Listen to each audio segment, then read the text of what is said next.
मतलब इतना तो आदमी जरूरत पड़ने पर गधे को बाप नहीं बनाता जितना बॉलीवुड ने गैंगस्टर्स को बना रखा है। क्या बदतमीजी कर रहे हैं आप भाई साहब, बाबूजी। नमस्कार दोस्तों, पिछली वीडियो पर इतना प्यार देने के लिए आपका बहुत बहुत बहुत धन्यवाद। जिसने वीडियो नहीं देखी है प्लीज चैनल पर जाकर देखिए, मैंने लिंक भी डिस्क्रिप्शन में डाल रखा है, प्लीज जाकर देखिएगा। आई होप आपको ये वीडियो भी उतनी ही अच्छी लगे। तो दोस्तों, जैसे कि हमने पहले ये बात की है कि बॉलीवुड बड़े ही प्यार से अपना नैरेटिव हमारे दिमाग में डालता है। मुझे तुमसे एक राज की बात बोलनी है। मतलब रियल लाइफ में हमारे देश के हीरो कौन है? हमारी इंडियन आर्मी के जवान जो सारी रात सारे दिन बॉर्डर पर खड़े रहते हैं ताकि हम चैन की नींद सो सके। लेकिन हमने हीरो किसे माना है? इन बॉलीवुड कलाकारों को। जिस राह पे तुम चल रहे हो बेटा, एक दिन पूरी तरह फंसोगे। हम उन कलाकारों को हीरो मानते हैं, उन आर्टिस्ट को हीरो मानते हैं जो स्क्रीन पर तो गैंगस्टर्स को गोली मारते हैं, लेकिन असल में उन्हीं गैंगस्टर्स की पार्टी में जाकर सारी रात नाचते हैं। तो दाऊद पापा बुलाते थे और ये लोग जाते थे और नाचते थे। पप्पा जी बोल, पप्पा जी। ये एक्टर्स दाऊद के साथ क्रिकेट स्टेडियम्स में दिख जाते थे। टी सीरीज के गुलशन कुमार की हत्या किसने की थी? ये किसी से छुपी हुई बात नहीं है, लेकिन आयरनी देखिए, जो एक्टर्स दाऊद की पार्टी में नाचते थे आज वही actors T series Gulshan Kumar की टी सीरीज में एज एन एक्टर काम भी करते हैं। थूक के चाटना किसे कहते हैं, वो आज पूरे देश ने देख लिया। तो भाई, हम रीढ़ की हड्डी की उम्मीद रख भी किससे रहे हैं वो तो देखो। बॉलीवुड फिल्मों ने जो गैंगस्टर्स की इमेज व्हाइट वॉश की है उसे देखकर तो टाइड शर्मा जाए। शॉक गई Chameli and friends. Once upon in time in Mumbai, shoot out at Lokhandwala, shoot out at Wadala, Sanju. अच्छा, संजू फिल्म तो ये इमेज व्हाइट वॉश करने के लिए नहीं बनी थी। अरे वो तो संजय दत्त ने पापा के प्रोटेक्शन के लिए अपने पास बंदूक रखी थी। अंकल, मैंने गन रखी क्योंकि मुझे डर था कि हमारे घर मॉब अटैक होगा। अच्छा। यार, मुझे खुद याद है कि जब once upon a time in Mumbai आई थी, मैं खुद सुल्तान मिर्जा के डायलॉग मारते घूमता था, क्योंकि कैरेक्टर उन्होंने इतना स्ट्रांग दिखाया था। तू दिलेर भी है और दरिया दिल भी। अगर माँ को किसी ने कुछ बोला तो सुल्तान मिर्जा तुम्हारी बैंड बजा देगा। जो अपनी माँ की इज्जत नहीं करते, मैं उनका बाप बनकर आता हूँ। देखा देखा, गैंगस्टर्स लोग कितने माँ भक्त होते हैं। साला हिंदुस्तान में जब तक सलीमा है। फिल्म में ये भी दिखाया कि फ्यूचर में होने वाला सुल्तान मिर्जा बचपन में बहुत दानी था। तू मेरे को भीख देगा तो खुद क्या खाएगा? दुआ, आपकी दुआ खाऊंगा। सिंपल सी बात है, सुल्तान मिर्जा असल में एक स्मगलर था, उसकी क्रिमिनल हिस्ट्री थी। MISA maintenance of internal security act और COFE POSA conservation of foreign exchange and prevention of smuggling act, ये दोनों सुल्तान मिर्जा पे लगे हुए थे। तो इस क्रिमिनल हिस्ट्री वाले कैरेक्टर को बॉलीवुड में एज ए सुपर हीरो, ईमानदार और माँ की रक्षा वाला आदमी दिखाया गया है। अरे बॉलीवुड, तुम लोग गैंगस्टर के साइड हो या फिर पुलिस के साइड? तू उसकी तरफ है कि मेरी तरफ है? मैं तो आपकी तरफ। ये कैसा मेरी तरफ है? उंगली उसकी तरफ। हो सकता है कि वो गैंगस्टर असली जिंदगी में चैरिटी करता हो, लेकिन 100 पाप करके आप चैरिटी करोगे तो वो पाप तो नहीं धुल सकते हैं ना, क्राइम तो क्राइम रहेगा। सेम इसी फिल्म में इमरान हाशमी, जो कि शोएब का कैरेक्टर निभाते हैं, अपेरेंटली जो दाऊद इब्राहिम का कैरेक्टर था, वो इस फिल्म में बड़ा निडर दिखाया गया है।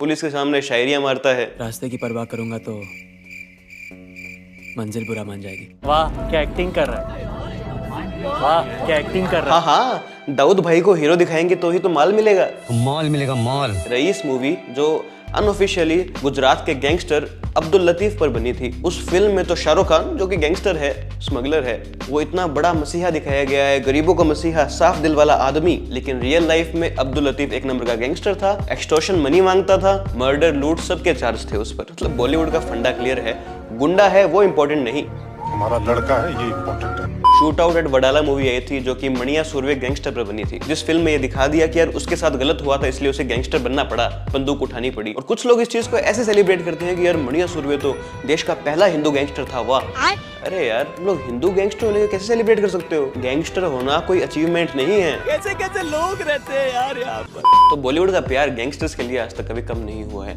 और एक फिल्म आई थी गार्बेज, उसमें एक आदमी ने एक लड़की को सांकल से बांध रखा था, स्लेव बना रखा था। गेस करो वो आदमी कौन होगा? गैंगस्टर।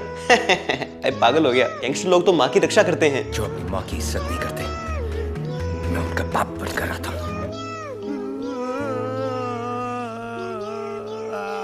वो स्लेव बना कर रखने वाला एक हिंदू एक्सट्रीमिस्ट था जो RSS की वीडियोस दिखा करता था। क्या बोलूं मैं इस पे, क्या बोलूं क्या अब मैं इस पे? अरे भाई, मारो मुझे मारो। सिर्फ फिल्म का नाम गार्बेज नहीं, पूरी फिल्म ही गार्बेज लग रही है मुझे तो। प्लीज भाई, आरएसएस को ऐसे लोगों से कंपेयर तो मत करो। अपने साथ मत जोड़िए हमको, अलग है। दीवार फिल्म में एथिस्ट अमिताभ बच्चन भगवान से तो बहुत सवाल करता है, एक नंबर का एथिस्ट है, लेकिन हाथ में 786 का बैंड रखता है। तुलसीदास खान। तो यार डिफरेंट कम्युनिटीज के साथ ऐसी डिफरेंट अप्रोच बिल्कुल सही नहीं है। सिर्फ सिलेक्टिव सेक्युलरिज्म नहीं, बॉलीवुड का पाकिस्तान लव वो हम कैसे भूल सकते हैं। बॉलीवुड की मूवी राजी, जो कि कॉलिंग सहमत इस नॉवल पर बनी थी, उस फिल्म में ये दिखाया गया है कि यार भारत की तरफ से जो एजेंट बन के गई थी आलिया भट्ट, वो जब वापस भारत आती है तो बड़ी उदास होती है। रॉ और इंटेलिजेंस को गलत तरीके से दिखाया गया था इस फिल्म में। यहाँ तक कि जो ये नॉवल है कॉलिंग सहमत, इसके राइटर ने भी कहा है कि मेघना गुलजार जिसने राजी मूवी बनाई है, उसने भारत को गलत तरीके से दिखाया था। राजी में ना तो कोई तिरंगा दिखाया गया और ना कोई जनगण गाया गया, बल्कि उसको डिप्रेशन स्टेट में लाया गया।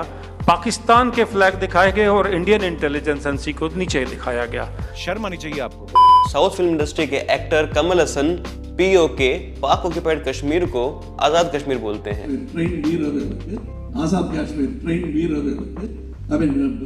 अरे भाई साहब, जब आप ही इतने बड़े सेलिब्रिटी ही पाकिस्तान की भाषा बोलोगे तो नॉर्मल लोगों से आप क्या एक्सपेक्ट करोगे। और आजकल कमल हसन को कोई सीरियस लेता भी नहीं है। इनके हिसाब से तो चोला एम्पायर, जो चोला लोग थे वो हिंदू थे ही नहीं। इजराइल पैलेस्टीन के कन्फ्लिक्ट के बाद इजरायली एक्ट्रेस गैल गैडट, जो कि वंडर वुमन का रोल करती है, उसने प्राउडली कहा आई एम प्राउड इजरायली और मैं अपने कंट्री के साथ खड़ी हूँ। I am Israeli and I am Jewish.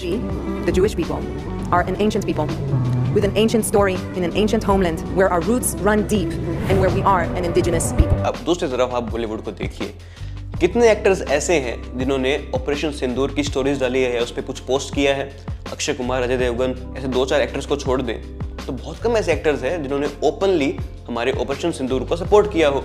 Holi पर ज्ञान देने को ये तैयार है, दिवाली पर ज्ञान देने को ये तैयार है, लेकिन पाकिस्तान के खिलाफ बोलने पर आज मूड नहीं है। आज मूड नहीं कर रहे, इसे कल देखते हैं इस काम। Indian cricket players black lives matter पर ग्राउंड में बैठ जाते हैं घुटना लगाकर। अब ऑपरेशन सिंदूर इन पर कुछ ट्वीट ही नहीं करते हैं, इन पर कुछ रिएक्शन ही नहीं देते हैं। सचिन तेंदुलकर की मैंने पोस्ट देखी, उन्होंने ऑपरेशन सिंदूर को खुलेआम सपोर्ट किया। ये है रियल में गॉड ऑफ क्रिकेट। तो बीसीसीआई अपने प्लेयर्स को थोड़ा समझाओ कि देश हित में ज्यादा बोला करे। हम तेरे बाप के नौकर है कि तेरा ऑर्डर मानेंगे? ऐसे मैं नहीं, ऐसे ये कह रहा था।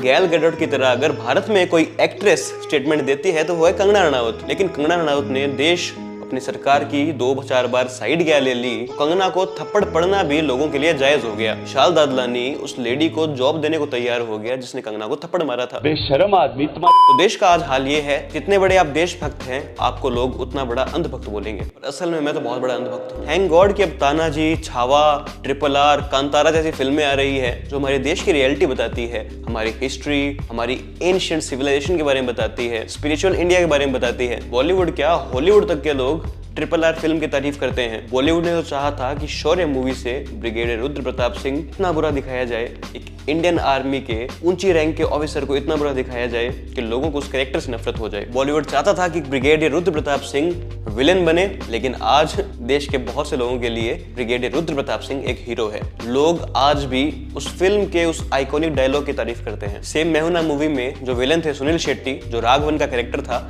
वो एक इंडियन आर्मी का ऑफिसर था। फिल्म का प्लॉट क्या है? इंडिया पाकिस्तान में शांति है। फिल्म का विलेन कौन है? इंडियन आर्मी का ऑफिसर। मतलब ये कौन सी दिमाग से आप फिल्म लिख रहे हो, मेरी समझ से बाहर है। इस पर पूरी डिटेल में मैंने वीडियो बनाई है, लिंक डिस्क्रिप्शन में है, आप चैनल पर जाकर भी देख सकते हैं। बहुत अच्छी वीडियो है, लोगों ने बहुत प्यार किया है। तो हमें एज एन इंडियन इन सब चीजों का जवाब कैसे देना चाहिए? इन प्रोपेगेंडास को फैलने से हमें रोकना चाहिए। अगर हमें पता चले किसी फिल्म में प्रोपेगेंडा फैलाया जा रहा है, देश के खिलाफ है, धर्म के खिलाफ है, तो लोगों को जाकर उस फिल्म के बारे में बताइए। और अगर आपको ज्ञान देना है तो सिर्फ मेरे धर्म को ज्ञान मत दो, सबके धर्म को ज्ञान दो, क्योंकि कमियां हर जगह है। देखो बॉलीवुड इन द एंड एक बिजनेस ही है। दोस्तों आपके इस बारे में क्या विचार है मुझे कमेंट सेक्शन में जरूर बताइएगा। चैनल को सब्सक्राइब करना ना भूले, वीडियो को लाइक करना ना भूले, एक कमेंट जरूर छोड़ के जाइएगा। मिलते हैं नेक्स्ट वीडियो में। जय हिंद, जय श्री राम।